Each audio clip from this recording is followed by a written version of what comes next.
Hi, good evening. I'm going to show you a book now. It's nothing dramatic about the book, you know. It's a very simple layout. And as you see here, it is called, yeah, that's it. Lovely. The book is called The Fairground, and it was printed in India about 10 years ago, and it's now out of print. But I have some of the books here in my house, and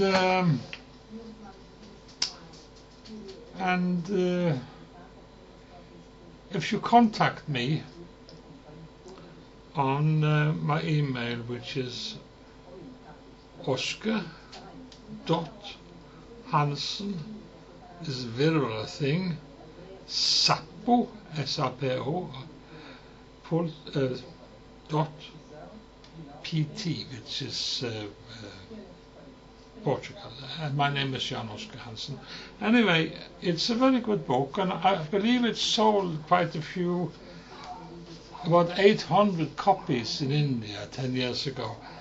Alas, I never received any money for it, but okay. So if you're interested in this book, I'll contact me, and then well, 10 euros I charge for it, you know.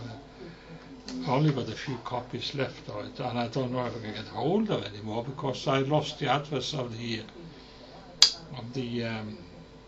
publisher in India. Anyway, here it is. And the name of the book is The Fairground, and it opened up with the first The Fairground poem.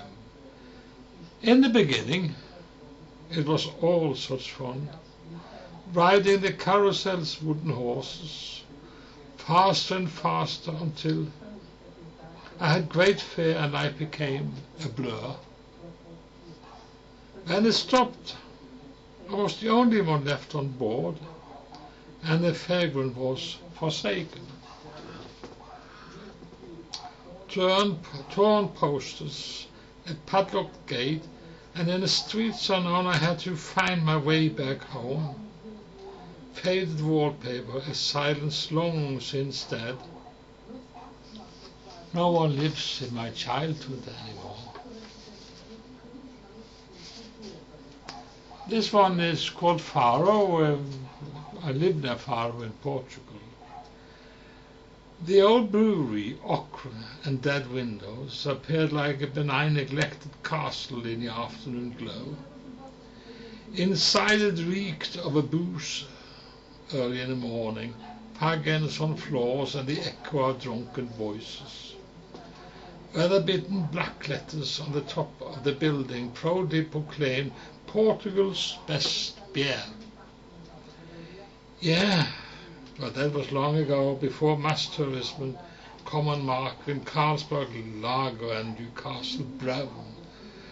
On the top floor where the offices used to be, 5-star cats sat and waited for yesterday. They were the offspring of fat cats, which had lived on brewers' yeast and spilt ale.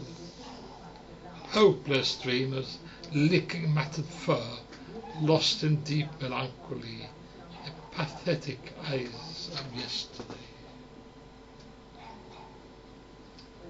The sailor. Well, I used to be in the Navy, so I always had pubs about the sea.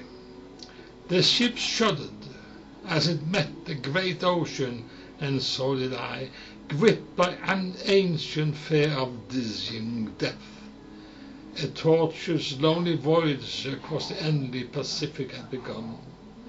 Long days, long nights, an existence of the damned.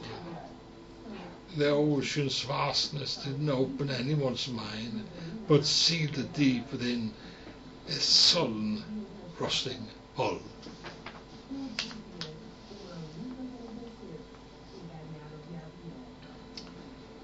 Dizzy delusion. It was their summer nights, an embracing dance, whirling mist disappeared into realm of desire, and dulcet dreams await. where dulcet dreams are made. Then the winter discontent came, frost extinguished flittering flames of devotion, but memory said that no one had ever loved as them. Free fall. On the very top of Mount Everest I stood when pushed, fell through the ages as the wind sang in my ears a song that I didn't hear for fear. From the depth of my nightmare I struggled to reach consciousness before hitting a dry river. I was saved by a flying carpet and rather enjoyed the ride, wanted to extend the dream, but too late. I was found myself swimming in the tepid water of vagueness, clinging to an army blanket. The door to the other world, so much more fun, was closed for the day.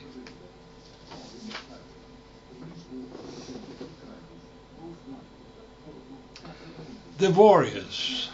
Under the glass counter, an army of soft drinks dressed in green, yellow and navy blue stood facing a smaller but more potent army of bottled beer.